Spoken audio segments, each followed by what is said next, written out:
எங்க தருணமோ தருவுங்க. அப்ப அவனுக்கு வலிக்குதான்னு பாப்போம். அந்த மாதிரி வாங்க. ஏன் நாட்டுக்கு போறீங்க? அவன் குடும்பத்திலே கைய வைங்க. அவன் குடும்பத்துல அவன் அக்கா மகனே கை வச்சு இந்த மாதிரி செய்யுங்க, கரெக்டா வந்துருவான். அவன் அக்கா மகன் வயசுக்கு வராது கூட வயசுக்கு வந்துடும். இப்படிதான் நீங்க செய்யணும். நீங்க என்னத்துக்கு கொடியை போட்டு ஸ்லீப்பர்ல அடிக்கிறீங்க? அவங்க அக்கா படத்தை ஃபீல் பண்ணி வச்சுட்டு நல்லா போட்டு செய்யுங்க. அப்பதான் அவனுக்கு தெரியும். இப்படிதான் செய்யணும் இவனுங்களெல்லாம். நம்ம நாட்டுக்கெல்லாம் போனோம்னா இவனுங்களுக்கு உரைக்காது வலிக்காது. இவனுங்க மானம் கட்டுவனுங்க. குடும்பத்துக்கே ஒரு 5 காசு கொடுத்து உதவி இந்த சுரையெல்லாம் பாருங்க.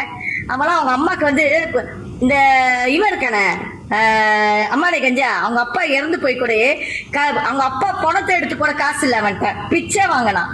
அப்படிப்பட்டவன் இங்க பேசுறான். அதுவும் இந்த மாதிரி படத்தை பிரிண்ட் பண்ணி வச்சு சப்பாத்திலே அடிங்க. ஏன்டா இந்த மாதிரி பிள்ளைய பத்து வச்சிருக்கேன்னு சப்பாத்திலே அடிங்க இவனுங்களெல்லாம். அப்பதான் சரியா வரும். நீங்க நாட்டு கொடியெல்லாம் செய்யாதீங்கன்னு. வேண்டாம், நாட்டுக்கொடி மேல கையே வைக்காதீங்க. ஏதோ இதுங்கெல்லாம் பிரிண்ட் பண்ணி போட்டு செய்யுங்க. அப்ப அவனுக்கு வலிக்கும். சொல்றத சொல்லிட்டேன். நீங்க செய்யறத நீங்க செய்யுங்க. இதுதான் சரியான வழி. நீங்க நாட்டை தொட்டீங்கன்னா நம்ம தான் சண்டை போட்டுக்குவோம். சரி சொல்லுங்க சிஸ்டர், ஒரு நிமிஷம் சிஸ்டர் ஒரு நிமிஷம். நீங்க இப்போ இவ்வளவு நேரம் அவங்களோட குடும்பத்தை பேசுனீங்க, சரியா? அது நமக்கு தேவையில்லாத சப்ஜெக்ட் சிஸ்டர். நம்ம இந்த பெண்களை தொடுறதுங்க இல்ல, பெண்களை தொட போறதுங்க இல்ல. எந்த போட்டோ தூக்குனதுக்கு எங்க தொட்டா எங்க வலிக்குமோ அதைத்தான் நான் தொடுவேன். தேசிய கொடிக்கான ஜாலோர் கமிலாங்கை சிலர் மிதிப்பதை காட்டும் டிக்டாக் நேரலை வீடியோ குறித்து விசாரிக்குமாறு மலேசிய தொடர்பு பல்லூடக ஆணையமான MCMC உத்தரவிடப்பட்டுள்ளது. இது அதிகப்படியான செயலாகும் என்பதால் MCMCயை விசாரிக்க உத்தரவிட்டுள்ளதாக தொடர்புத்துறை அமைச்சர் டத்தோ ஃபாமி ஃபர்தீல் கூறினார். 300 பேர் பார்த்த அந்த டிக்டாக் நேரலை இலங்கையில் இருந்து மேற்கொள்ளப்பட்டு 4 மணி நேரங்களுக்கு இணையத்தில் இருந்துள்ளது.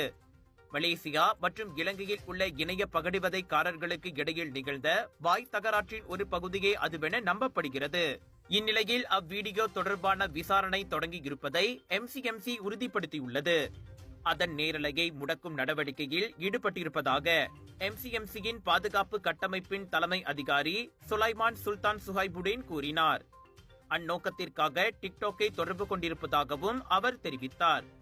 குவைத்தில் வசிக்கும் இலங்கை நாட்டவர் ஒருவர் போலி டிக்டாக் கணக்கு வாயிலான நேரலையின் போது மலேசிய கொடியை தீ வைத்து கொளுத்தியதே பிரச்சனையின் ஆரம்பம் என GHRF எனப்படும் அனைத்துலக மனித உரிமை சம்மேளனம் முன்னதாக கூறியிருந்தது.